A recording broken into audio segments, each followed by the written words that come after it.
Assalamualaikum warahmatullahi wabarakatuh.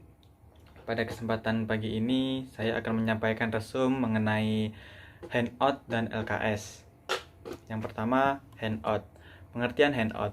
Handout adalah bahan ajar tertulis yang diharapkan dapat mendukung bahan ajar lainnya atau penjelasan dari guru. Biasanya diambil dari beberapa literatur yang memiliki relevansi. Bentuk handout. Bentuk handout adalah bentuk catatan, bentuk diagram, dan bentuk catatan dan diagram.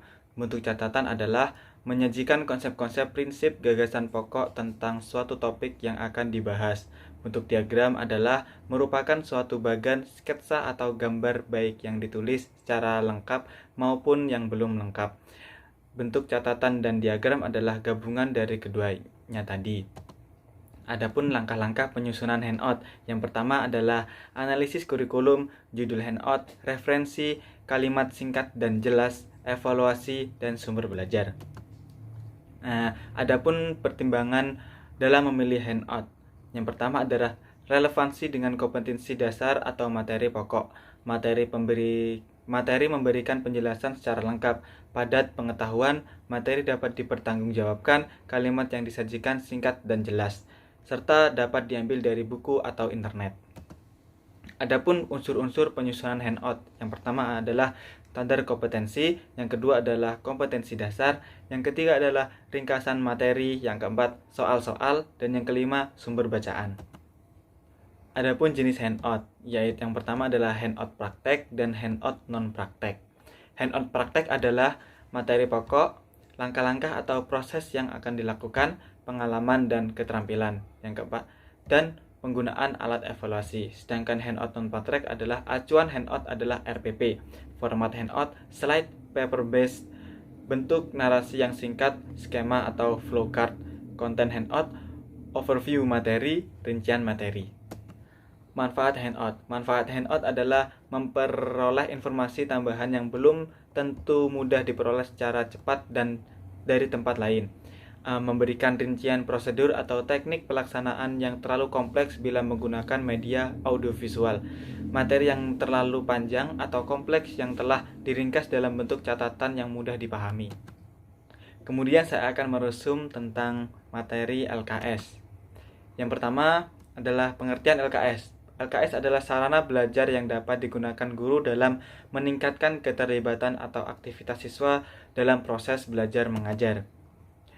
Manfaat LKS adalah mengubah kondisi belajar dari suasana guru sentris menjadi siswa sentris, membantu guru mengarahkan siswanya untuk dapat menemukan konsep-konsep melalui aktivitasnya sendiri atau kelompok kerja, mengembangkan keterampilan proses, mengembangkan sikap ilmiah serta membangkitkan niat siswa terhadap alam sekitarnya, memudahkan guru memantau keberhasilan siswa untuk mencapai sarana belajar.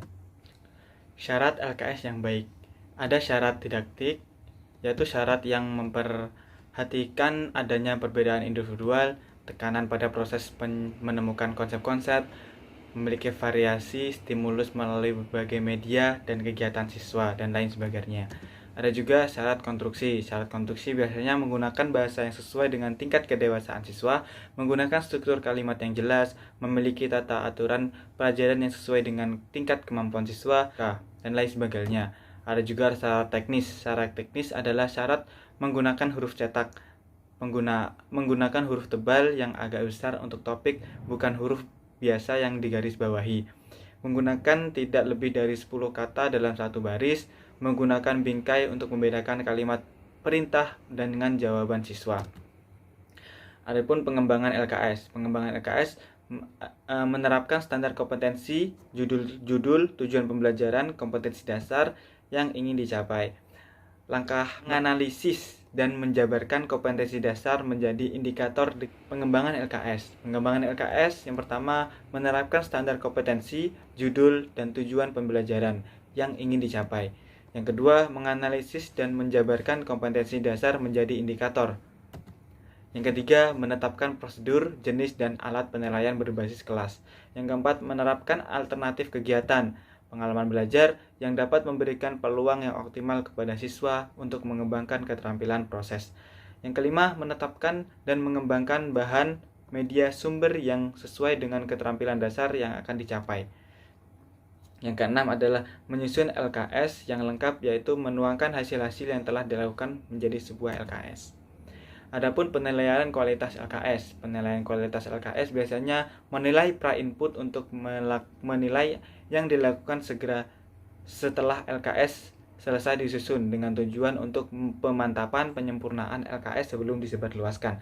Yang kedua adalah input, yaitu penilaian yang bertujuan mengetahui peran LKS dalam keseluruhan program uji coba. Yang ketiga, penilaian proses, yaitu penilaian yang bertujuan mengetahui seberapa jauh LKS tersebut sesuai dengan kondisi kelas yang sebenarnya.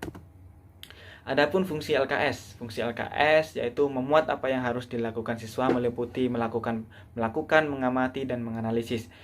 Yang kedua adalah membantu siswa menerapkan dan mengintegrasi berbagai konsep yang telah ditemukan. Yang keempat adalah LKS berfungsi sebagai penuntun belajar berisi pertanyaan atau isian jawaban yang ada di dalam buku.